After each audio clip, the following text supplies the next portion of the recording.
Hello అందరికీ welcome to CCRR blogs. ఇదైతే నిన్నటి వీడియో అన్నమాట. తీయంగా తీసినా కానీ పెట్టుడు మాత్రం మర్చిపోయినా. ఇక కొత్త కదా వీడియోస్ తీసుడు అలవాటైన దానికి ఇంటే ఉంటారేమో చూడాలి మరి.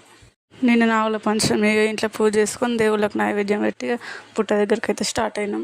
నేను పుట్టలో పాలు పోసి కొబ్బరికాయ కొట్టేలోపు మా పెద్దోడైతే ఆవును మొక్కుతుండు, చిన్నోడైతే వాళ్ళ నాన్నతోటి ఆడుతుండు. పుట్ట మీద పిల్లలు తీసుకొని పక్కనే ఇంకో నాగదేవత గుడి ఉన్నది, అక్కడికి కూడా స్టార్ట్ అయినాం.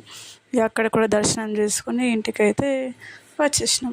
అంతలోనే మా బావ పిల్లలు వచ్చి వాళ్ళ బాబాయ్కి తమ్ముళ్ళకి పాలతోటి కళ్ళు కడిగిండు. కళ్ళు కడగగానే వాళ్ళ తమ్ముళ్ళు అయితే అక్కలకి డ్రెస్లు పెట్టి ఆశీర్వాదం అయితే తీసుకున్నారు. అప్పుడే మీషో నుంచి అయితే ఒక ఆర్డర్ వచ్చింది. ఆ పార్సల్ గురించి అయితే నేను నెక్స్ట్ వీడియో చెప్తాను. వీడియోస్ నచ్చితే మాత్రం ఒక లైక్ ఇవ్వండి. మరిన్ని వీడియోస్ లాంటివి కావాలంటే మాత్రం సబ్స్క్రైబ్ కంపల్సరీ చేసుకోండి. Until then keep smile like you all. Hello అందరికీ వెల్కమ్ టు సిసిఆర్ఆర్ బ్లాగ్స్.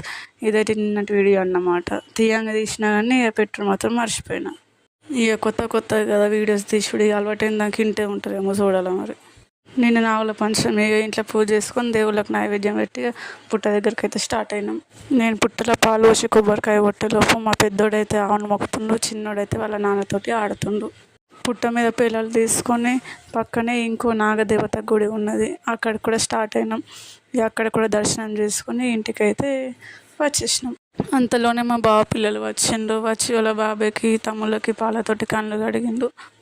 కళ్ళు కడగగానే వాళ్ళ తమ్ముళ్ళు అయితే అక్కలకి డ్రెస్లు పెట్టి ఆశీర్వాదం అయితే తీసుకున్నారు. అప్పుడే మీషో నుంచి అయితే ఒక ఆర్డర్ వచ్చింది. ఆ పార్సల్ గురించి అయితే నేను నెక్స్ట్ వీడియో చెప్తాను. వీడియోస్ నచ్చితే మాత్రం ఒక లైక్ ఇవ్వండి. మరిన్ని వీడియోస్ లాంటివి కావాలంటే మాత్రం సబ్స్క్రైబ్ కంపల్సరీ చేసుకోండి.